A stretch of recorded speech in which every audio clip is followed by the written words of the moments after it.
Muy bien. El equilibrio ecológico. Entonces hoy va a comenzar a leer Saúl. Ok. El equilibrio ecológico. En la naturaleza se han desarrollado formas de vida muy variadas que habitan en lugares diversos y obtienen del ambiente los elementos que necesitan para vivir. Las diferentes especies dependen unas de otras para sobrevivir, de tal manera que la desaparición de una o la alteración de las relaciones de esa especie con otras puede causar cambios importantes en el ecosistema. Muy bien, Saúl, muchas gracias. Vamos ahora, por favor, con Nayeli. Todo dicho hasta el primer punto. Todo el párrafo, Nayeli. Okay. El ecosistema está conformado por el conjunto de relaciones que se establecen entre los seres vivos y el ambiente en el que estamos. Se encuentran así, un ecosistema está en equilibrio cuando las relaciones entre sus elementos permiten la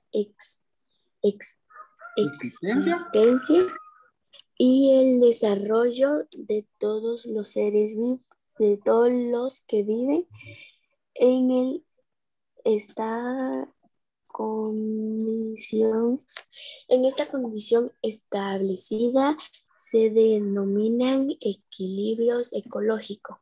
Bien, equilibrio ecológico, como dice Nayeli, lo que leyó, es el conjunto de relaciones que hay entre todos los seres vivos que se encuentran o que habitan en ese ecosistema, ¿sí? Lo que permite que todos se puedan desarrollar, todos puedan vivir en equilibrio, ¿verdad? Todos puedan subsistir al mismo tiempo. Teacher. Todos tengan alimento, todos tengan aire, todos tengan espacio para vivir, ¿verdad? Ese es el equilibrio ecológico. ¿Sí, Saúl? O sea que ahí básicamente está lo que estábamos comentando aquel día, que por ejemplo, si un depredador nativo de una zona se extingue esa especie, va a haber sobrepoblación de herbívoros, y si por el contrario una especie de herbívoros se extingue, va a haber sobrepoblación y básicamente hambruna para los carnívoros. Exacto, ¿se recuerdan, cabal, Saúl, si se recuerda eso que estábamos hablando anteriormente, ¿verdad? Que si nosotros no tuviéramos ese pequeño equilibrio, ajá, si no tuviéramos ese pequeño equilibrio, ¿verdad? Donde los carnívoros se alimentan de los herbívoros, imagínense, sobrepoblarían la tierra, se terminarían acabando todas las plantas y sin plantas ya no hay alimento para nadie. Recuérdense que en la cadena alimenticia las plantas están hasta abajo y las plantas se denominan productores. Están los productores. Después de los productores vienen los consumidores primarios, que son los herbívoros. Después vienen los consumidores secundarios, que son los carnívoros. Después vienen los consumidores terciarios, que son los omnívoros. Y de último están los descomponedores, son las bacterias que se encargan de descomponer los organismos muertos, ¿sí? Entonces, el pato Poque del ejemplo que le... ¿Qué manda, Saúl? El pato Poc cuenta como un ejemplo porque, por ejemplo, ahí se alteró el orden natural de su ecosistema al introducir a ese pescado. Exacto, cuando el pato Poc se extinguió, él era uno de los animales que habitaba ahí. Ya vieron que ahora se sobrepobló de algas, como les digo, que se están acabando con el lago, pero terriblemente. Aparte de la contaminación, que eso también es un factor que influye mucho en que una especie pueda, ¿cómo es?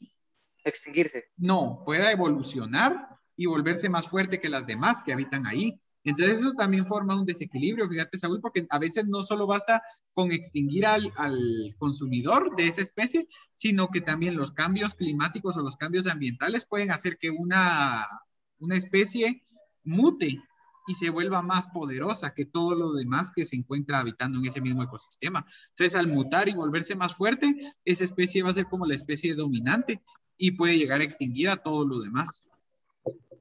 ¿Qué es lo que está pasando con esa alga que les digo? Porque esa alga le encanta habitar en aguas contaminadas, en aguas negras.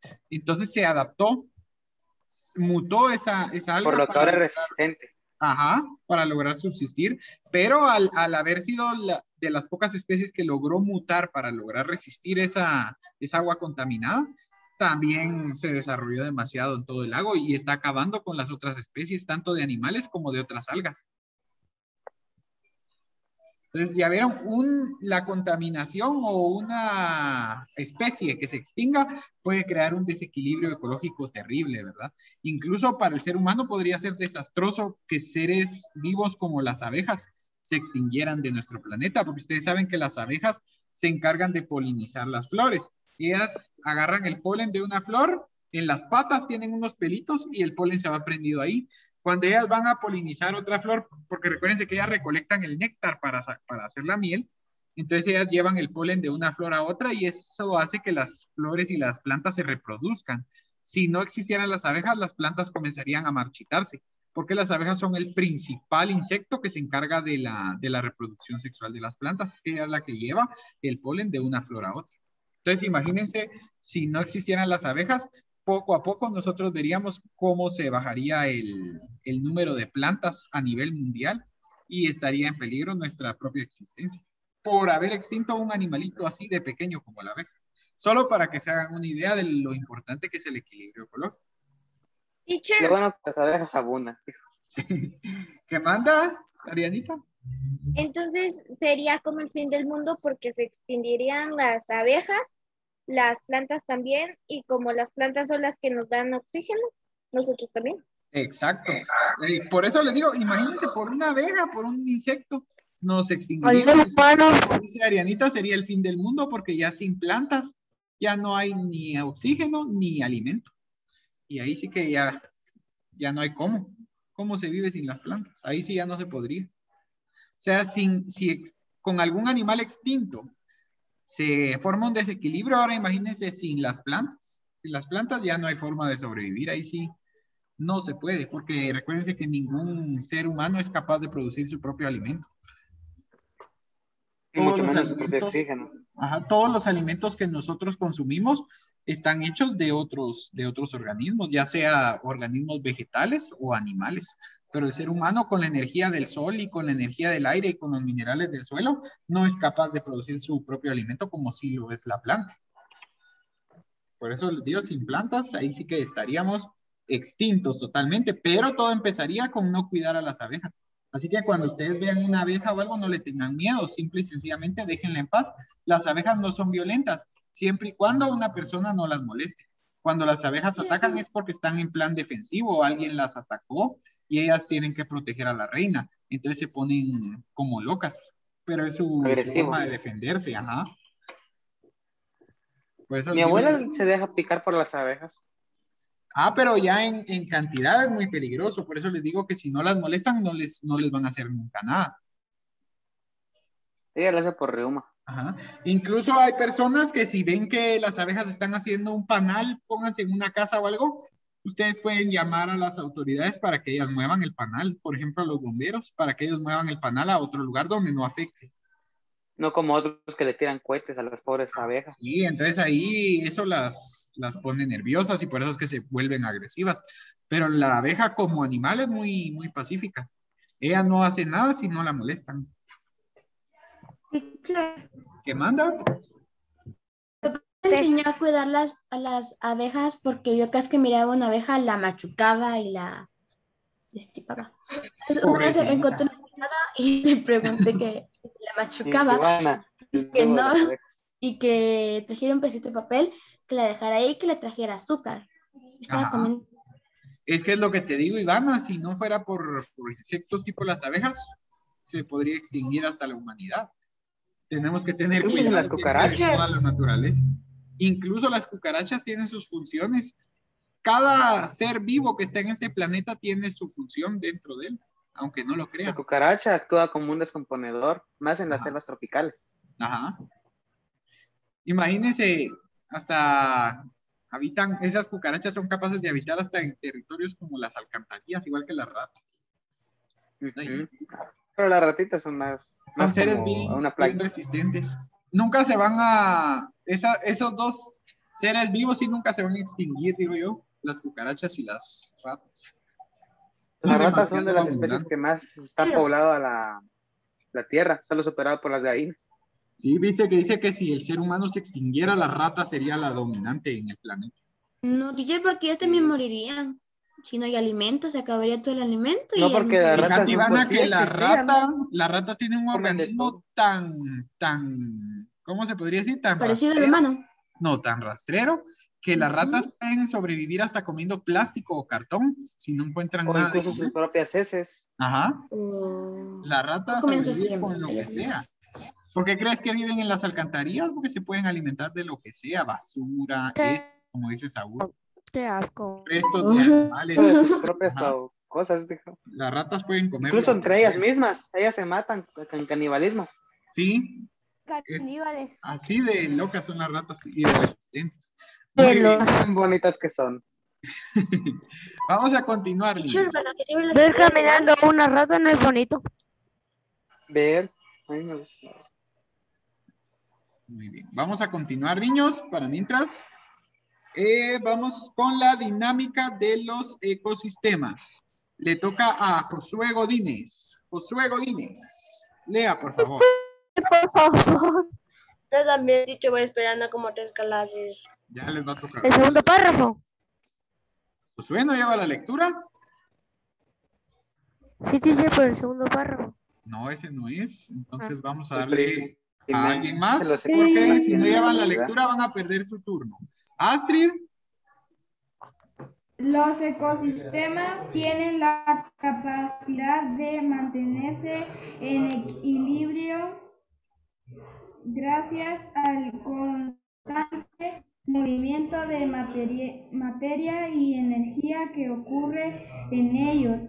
Este movimiento se observa en los seres vivos y en sus entornos. muy bien, gracias Astrid. Va a seguir ahorita, por favor, Valerie Ivana.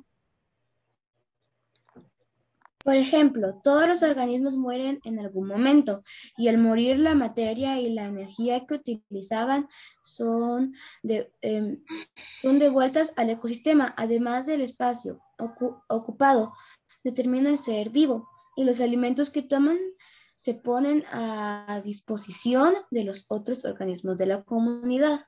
Muy bien, siga Leslie, por favor. En los ecosistemas de equilibrio, el tamaño de las poblaciones varía, lo que quiere decir que la cantidad de individuos aumenta o disminuye de forma natural. Por esta razón, el equilibrio no se debe confundir con falta de cambio. Sin embargo, algunas situaciones pueden hacer que el equilibrio se cambie, entre ellas la modificación del entorno y la desaparición de ciertos organismos, ya sea por causas naturales o artificiales. Que otra vez nos menciona ahorita en lo que leyó Leslie, vieron lo que estábamos hablando, que se puede llegar a romper ese equilibrio, ya sea por causas naturales o artificiales, pero en la mayoría de veces es por causas artificiales, porque el ser humano interviene, ¿verdad? Y la introducción de nuevas especies a otros lugares ajenos a su hábitat natural también puede formar un desequilibrio. No crean que solo por extinguir a una especie se puede formar un desequilibrio. También por llevar una especie que no es nativa de un lugar, se puede formar un desequilibrio. Porque, por ejemplo, en los ríos de agua dulce de toda Latinoamérica, el Caribe, Centroamérica, ¿verdad? Lo que son los bagres, un tipo de bagre, se está acabando con los peces de los ríos, los peces nativos de estos ríos de acá. Porque introdujeron el bagre, pero el bagre era de otro país, era nativo de otro país. Entonces, cuando ustedes introducen una especie que no es nativa del lugar, esa especie puede causar un desequilibrio, ya sea porque se coma todo a su paso o porque pueda contaminar el lugar o algo así, ¿verdad? Pero en este caso, como Pongan a digo, una...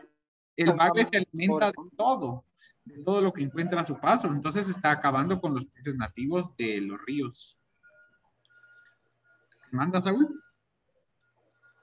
Solo digo, por ejemplo, pongan a un águila en un bosque o águilas en un bosque, se matan a todos los pobres monos. Sí, se los acaban. Astrid preguntaba que para qué sirven las ratas. Fíjate, Astrid, que las ratas sirven en primer lugar para darle alimento a los depredadores. Porque si te das cuenta, muchos animales, si tú investigas, se alimentan de las ratas. No solo los gatos. Mamíferos carnívoros. Ajá. Un montón de animales que son carnívoros se alimentan de las ratas. Entre ellas, algunos tipos de serpientes pequeñas. que no pueden cazar animales muy grandes, entonces se alimentan de lo que son las ratas. Incluso algunas serpientes son tan pequeñas que no se pueden alimentar de las ratas adultas, sino que se alimentan de las crías de las ratas cuando están recién naciditas, porque son muy pequeñas esas serpientes, pero sí les sirven como alimento. Otra de las funciones de las ratas, podríamos decir que con las madrigueras que hacen en el suelo, dan aireación, o sea que ponen el suelo como más suave, ¿me entiendes? Cuando ellas abren esos hoyos, el suelo se va poniendo más suave, entonces cuando llueve o cuando cae agua, es más fácil que el agua se filtre por el suelo y que se formen los ríos subterráneos de los que hablábamos la vez pasada, porque si el agua está la tierra, perdón, está muy erosionada, muy dura, esa agua que llueve no cae, no puede filtrar al suelo. Entonces, esa agua se vería desperdiciada prácticamente y los ríos subterráneos se extinguirían. Pero las ratas, como te digo, contribuyen a evitar la erosión del suelo. Ellas le dan aireación al suelo para que sea más fácil que el agua pueda penetrar después y formar los ríos subterráneos. También otra función era, como decíamos, que como las ratas se pueden alimentar de cualquier cosa, son animales carroñeros, sirven para disminuir también el exceso ya sea de animales muertos, ¿verdad? Incluso de basura, porque como les digo, se alimentan hasta de la basura las ratas. Esa sería una función más secundaria. ¿Sí? Tengo una pregunta. Sí, Arianita. ¿Hay alguien en específico que es el encargado en mantener el equilibrio ecológico? No, fíjate, Arianita, que específicamente no. Tal vez se podría decir que el ser humano La selección sería natural. el obligado. El ser humano sería el animal obligado a mantener el equilibrio ecológico, porque recuérdate que el ser humano es el único capaz de formar ese desequilibrio, porque el ser humano es el único que logra cambiar, como que dice, el ambiente o el ecosistema dependiendo de sus intereses, porque incluso cuando el ser humano corta un árbol o se pone a cultivar una especie de planta para vender, ¿verdad? Así como es la agricultura, aquí en Guatemala con lo que es la palma africana, que empezaron a meter un montón de fincas de palma y de palma y de palma y no siembran otra cosa y destruyeron el hábitat de un montón de animales, ahí van desequilibrando el ecosistema. Pero sea una especie que yo te diga natural, que sea la encargada de buscar el equilibrio ecológico, no. Pero realmente si buscamos a alguien que tenga la capacidad de mantener ese equilibrio, el único animal que tiene esa capacidad es el ser humano, porque recuérdense que es el único animal que razona. Entonces el ser humano sería el obligado de mantener el equilibrio, porque sería la forma de proteger su hogar, su planeta. Pero ya saben que el ser humano la mayoría de veces persigue sus intereses y no persigue el bien de la naturaleza, sino el bien económico de cada uno, ¿verdad? Y Godzilla. Gracias, teacher. Está bien, Arianita. ¿Alguien más que tenga alguna pregunta antes de continuar? La madre naturaleza también es la que decide. Sí. Teacher, yo tengo una pregunta. ¿Está bien? ¿Cuál es tu pregunta? De que si no hay un animal, todos hacen algo específico o Ajá. hay un animal que no haga nada. Todos tienen un papel Todos. específico y fundamental en el ecosistema, fíjate, Sandy. O sea, todos sirven para algo, porque incluso los animales que menos pensaría uno que hacen algo, sirven. E incluso las lombrices, ponete por darte un ejemplo, que es un animal insignificante, que podría decir uno. Pero si te das cuenta, la lombriz, en primer lugar, ayuda al igual que la rata con la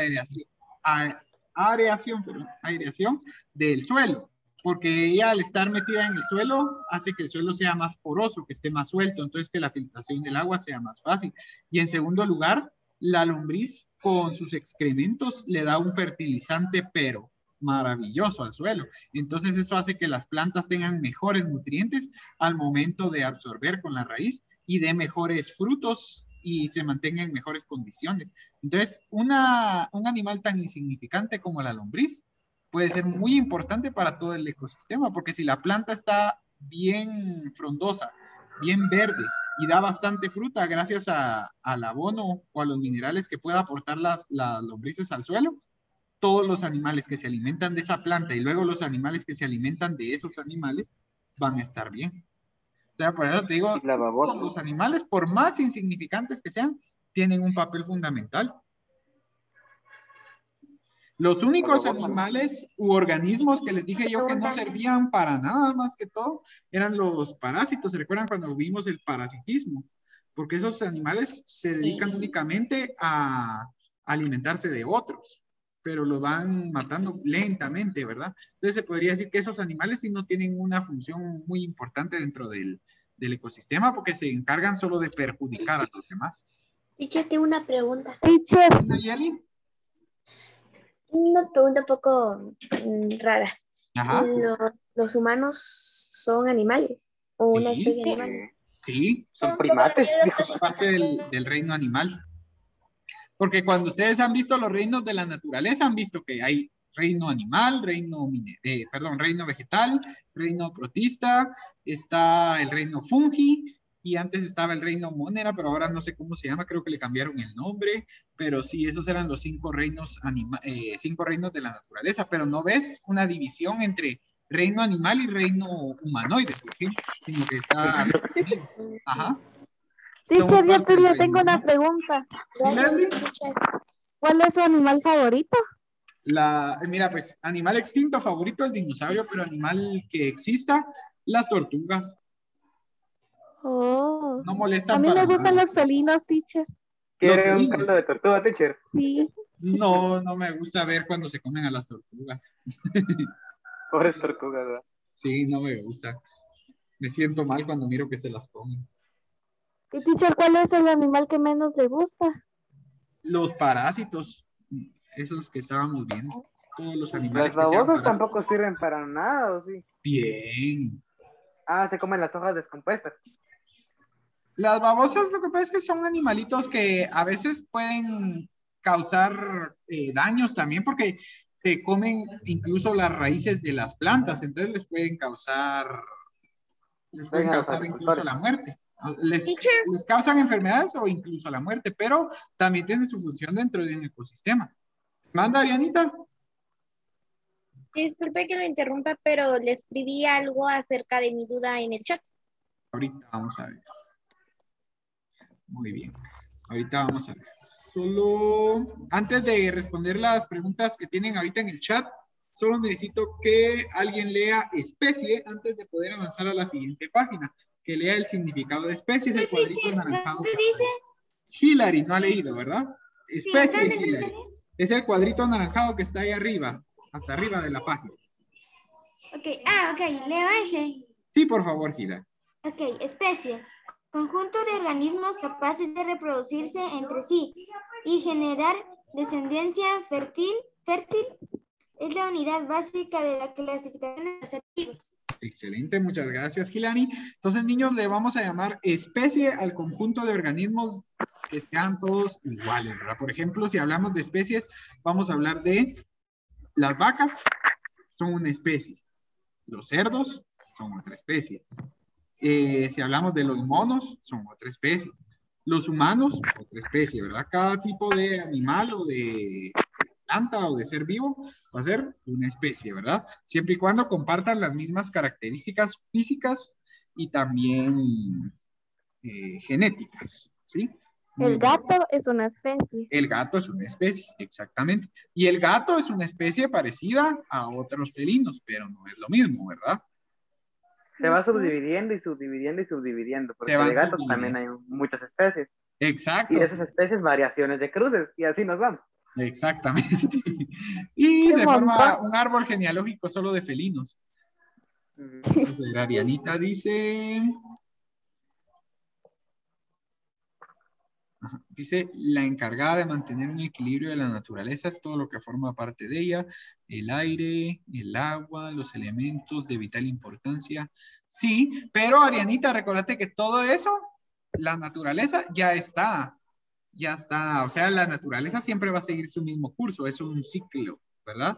Es algo redondo, es un círculo vicioso, como dicen, ¿verdad? Todo sigue igual, pero si el ser humano mete mano de esa naturaleza, ahí es donde el equilibrio se rompe.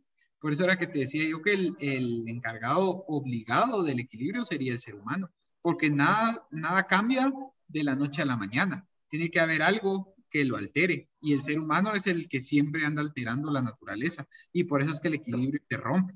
Pero si el ser humano se obligara más en cuidar la naturaleza, ese equilibrio ecológico no se rompería porque la naturaleza siempre seguiría su curso de forma normal.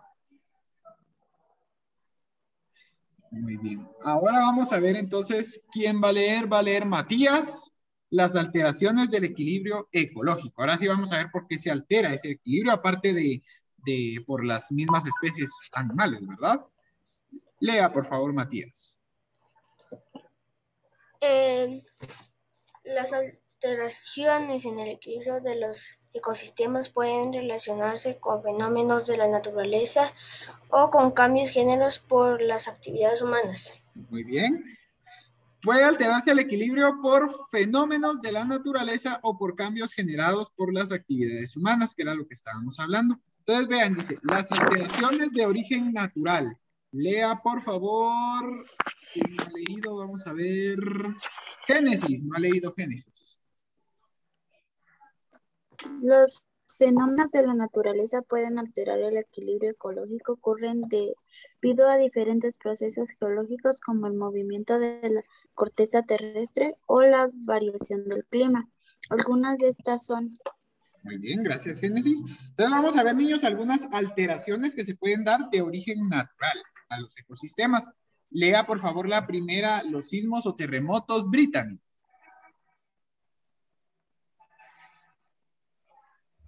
Son movimientos bruscos de la corteza terrestre que producen daños graves en las edificaciones, carreteras, puentes, servicios de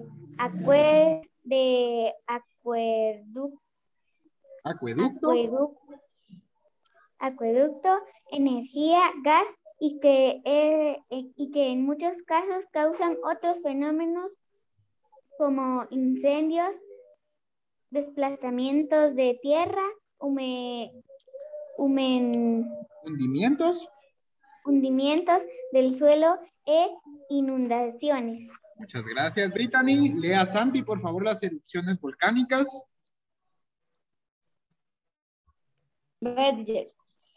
Son encargadas de materiales calientes provenientes del interior de la Tierra, como lava y ceniza, que expulsan a través de aberturas de la corteza terrestre llamadas volcanes. Dependiendo del tipo de volcán, algunas erupciones pueden ser más violentas que otras y quedan dañar comunidades enteras. Excelente, muchas gracias, Santi. Arianita, ¿podría hacernos favor de leer las inundaciones y las sequías?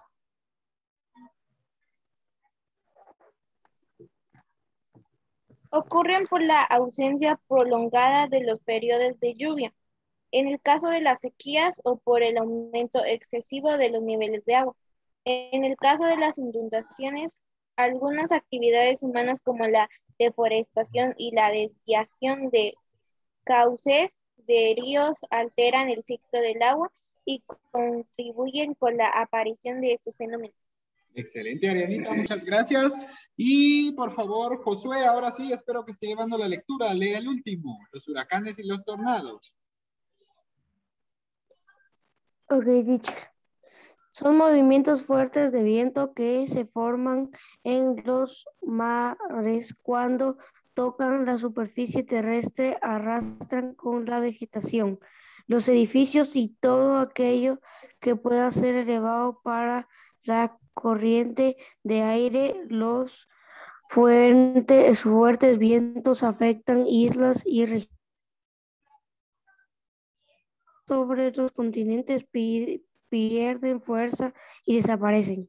Muy bien, gracias, Josué. Entonces, si se dieron cuenta, niños, dice que estas son las alteraciones al equilibrio del ecosistema que se pueden dar de forma natural, pero incluso entre lo que leyeron, dice que todo esto puede ser influenciado también por la actividad humana, o sea, siempre por culpa del ser humano es que esto se puede ver afectado también, porque incluso ustedes saben que todas estas cosas estas alteraciones que se dan de origen natural pueden verse potenciadas por las actividades humanas. Por ejemplo, las erupciones volcánicas. Dice que son las encargadas de liberar toda la energía que hay dentro del núcleo de la Tierra, ¿verdad?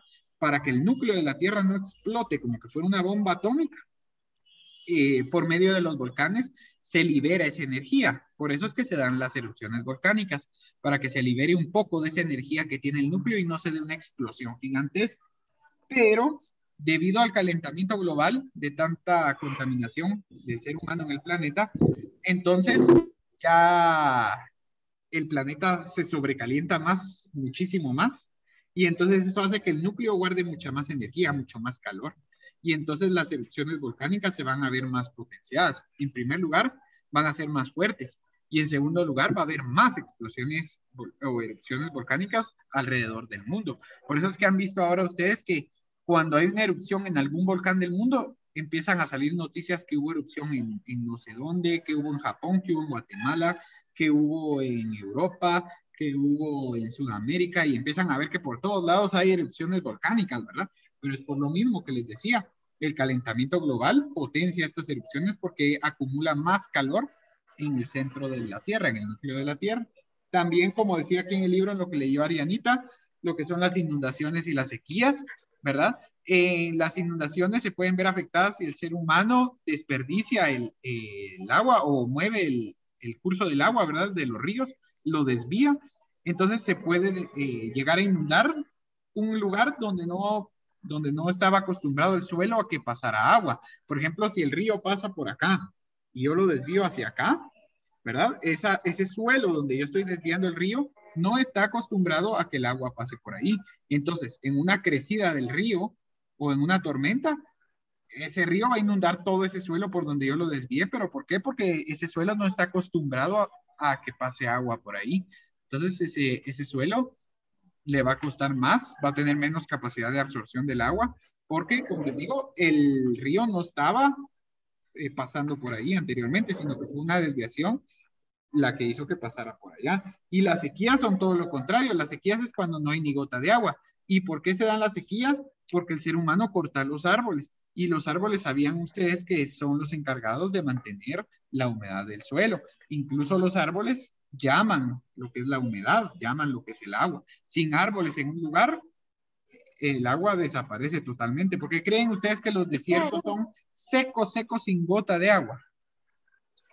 Porque no hay árboles. Porque no han visto ni un solo árbol. ¿Han visto el desierto del Sahara ustedes en imágenes o en videos? Sí, solo hay matorrales secos. Yo no he visto. ¿No lo han visto? Ahorita vamos a ver si encontramos una imagen. Teacher, una cosa, llegué a una conclusión. ¿Sí? Entonces todos los desastres naturales es culpa nuestra. No, pasan por la naturaleza, pero se potencian con las acciones del ser humano. Exacto, es que los desastres naturales, Nayeli, serían suaves en teoría si el planeta estuviera intacto, pero culpa del ser humano por las actividades que realiza, la contaminación y todo, se ven más potenciadas. Entonces, todas esas alteraciones se vuelven más fuertes, ¿me entiendes? Un terremoto se vuelve más fuerte todavía, culpa de las actividades humanas. Lo que son las erupciones volcánicas son más fuertes, culpa del ser humano. Si el ser humano cuidara el planeta, no serían tan fuertes y no ocasionarían tantos daños. A eso me refiero. Teacher, pero el libro está equivocado en algo. ¿En qué, Saúl? Porque dice los huracanes y los tornados son movimientos fuertes de viento que se forman en los mares. Esos solo son los huracanes. Un tornado es imposible que se logre formar en un océano. Eso solo se forman en la tierra, como también un huracán es imposible que se forme en la tierra. Exacto. Ahí sí tiene eso que no complementó bien lo que es el huracán y lo que es el terremoto, no el tornado. No separó bien los conceptos, tenés toda la razón ahí, Saúl. Qué grande es el desierto, teacher. El desierto del Sahara, miren cómo es. Y ves, Leslie, esa gran